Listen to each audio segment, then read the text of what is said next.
In our series of Follow Me, Living the Commands of Jesus, my sermon title today is Let Your Light Shine. Let your light shine. Matthew 5:16 is our text we're operating on today and looking at. Let your light so shine before men that they may see your good works and glorify the Father in heaven. This is Jesus speaking. This is a command that he gave very, very clearly to his disciples. Let your light so shine before men that they may see your good works and glorify your Father in heaven. Matthew 5:16. That's our base text we're going to launch out of for our 3/4 of an hour sermon today. No, we're not. No, we're not, guys. Hold on to your seats. I'm going to rattle away and see how close we can get to about 12:05. Imagine a world of thick black darkness. Not dim, grey twilight, but inky black. The sort that your eyes are powerless to adjust to. The sort that when you put your hand in front of your face, you can't see it. I dare say some of you have been in that. I have. And it brings great feelings of insecurity and unattachedness and loneliness. It is tough. But sit in that world for a moment of pitch black darkness that you can't see your hand in front of your face. Just sit there for a moment. Can you see it? Well, you can't see it because it's pitch black in front of you. But all of a sudden, now imagine a light. A small light. Either a match that's been flicked on. There are no images in this world more beautiful than a light that cuts through pitch black darkness. There is no image or picture in this world more beautiful than a light that cuts through pitch black darkness. No matter how heavy the darkness, no matter how oppressive and smothering it can feel, it just takes a little light to push the inky black darkness back.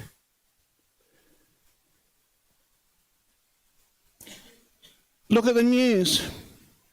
Look around you.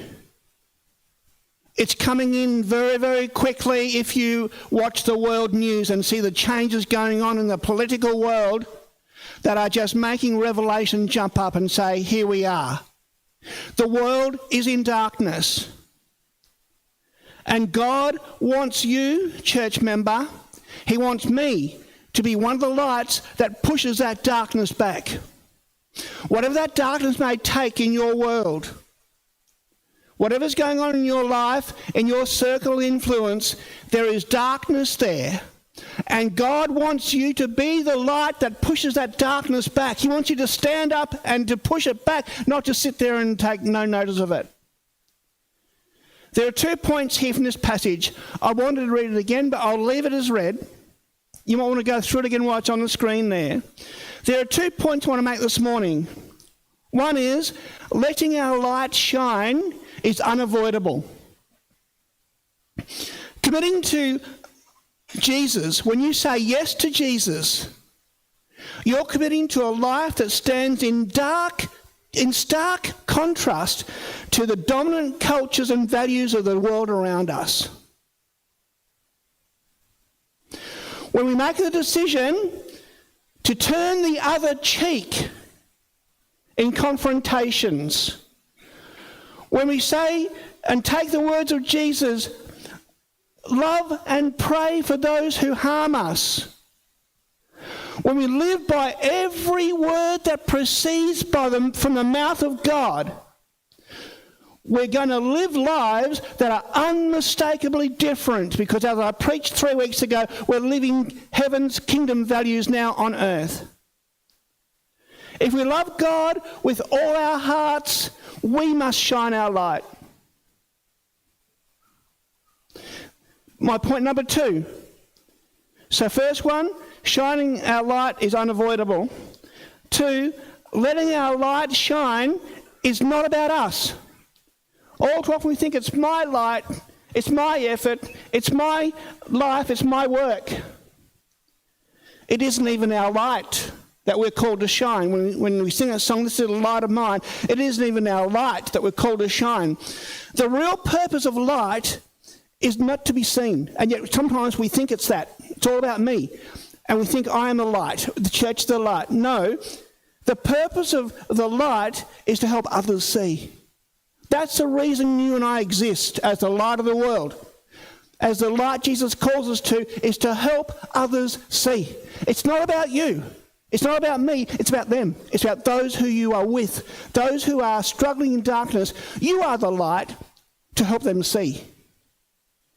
The real purpose of shining before men is that they may see your good works, yes. But the job is not about you. It's about glorifying the Father.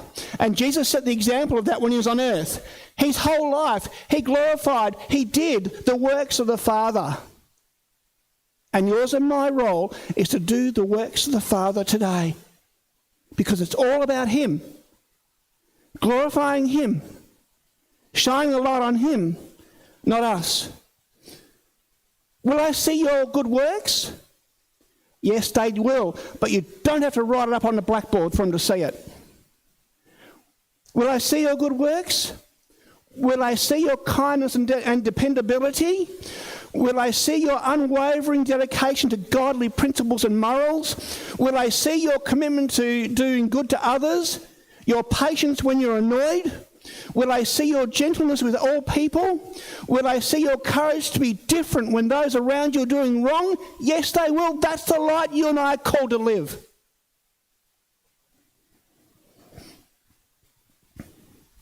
Well, how do we do it? How do we do it? It's simple. Let's break it down again. How? 1, simply by inviting Christ into your calendar. Simply by inviting Christ into your calendar, your day-by-day day, into each moment of your activity. All too often, we live our lives in boxes and we think that today being Saturday, I'm in my God box. But God wants to be in our Monday, Tuesday, Wednesday, Thursday, Friday and Saturday box. He wants to be in every part of our life, in every moment of our activity. It starts by just one comment. One reflection, one pause to focus on the eternal in our everyday lives. For example, when I was a kid growing up, there you go to the toilet, shut the door, now I've got your attention, and there on the wall is what my mum had written, Bible texts. Text uplifting, text encouraging us, text challenging us. And we'd sit there and see, because she knew that every moment in our lives was a God moment.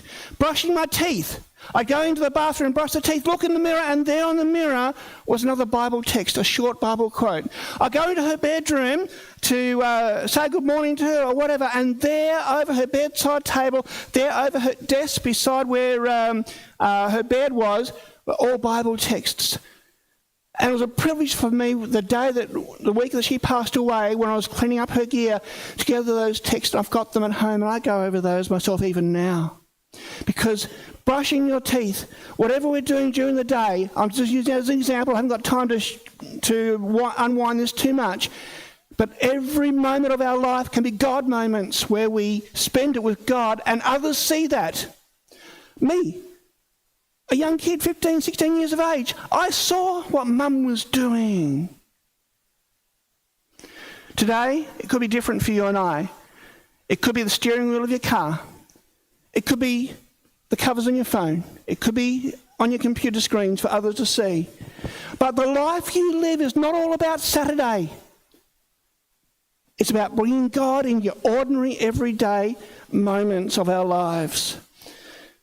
So my first point is to make it simple of shining a light is simply by inviting Christ into your calendar. When Christ is invited into our space, that's when we become extraordinary and we live lives that live Christ out. Did you get that one? When Christ comes into our calendar, that's when that space becomes extraordinary and we live Christ out. We live Christ out. And that, church, is witnessing. So my first point is bringing Christ into your calendar. Secondly, living in the moment. It isn't about doing more. It's about inviting Jesus into what you're already doing. All too often we think, evangelism. Oh, we've got to run a program. No. And the church gets weighed down as we go into extra work, extra load, etc., etc. No. It's about inviting God into what we're doing now. And saying, lift up what I'm doing now. Make more of what I'm doing now. It's about impressing the heart of Christ on those you share the moment with. Firstly, Christ must impress your heart. And then he uses your heart to impress those who are around you, your family, your kids, your workmates, your friends. That's what shining the light is. Christ impressing your heart, and your heart full of Christ impressing others. It's about living each moment with our heart tuned to Christ. And that, church, is how you make disciples, and that, church, is how you answer the question, follow me. A story I read of a little girl who came home from Sabbath school one Saturday, and after they'd been studying Matthew 5:16, and she repeated the verse to her mum and asked her mum, what does this mean? Her mum said, well, it means that when you're good, thoughtful and obedient, you're letting Christ shine in your heart to all those who you know. The very next Sabbath in Sabbath school, she was involved in a little girly fight. It was a fracas. It was a fight well and truly. And it was so bad that a Sabbath school teacher had to run into the senior Sabbath school and grab the mother and take her out to try and calm things down. Mother enters the room, the girl goes quiet, things go quiet, and she grabs her and says, come with me. And I moved over to a corner somewhere, and the concerned mother knelt down in front of the little girl and said, sweetie, don't you remember our talk last Sabbath afternoon? About letting your light shine for Jesus before others? The girl commented back and said, Mummy, I think I blew myself out.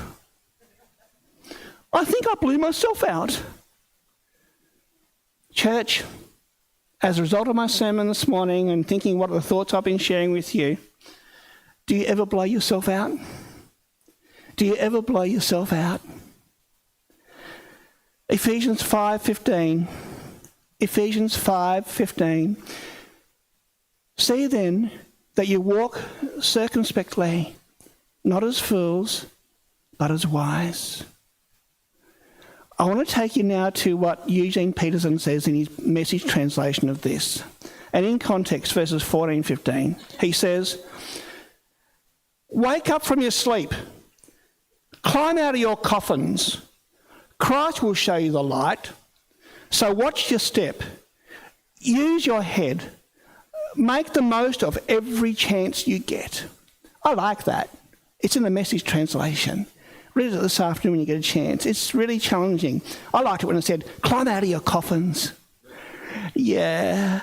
As sure as a city on a hill and a light on a lampstand, when you live like Jesus Christ, it will cut through the darkness of this world.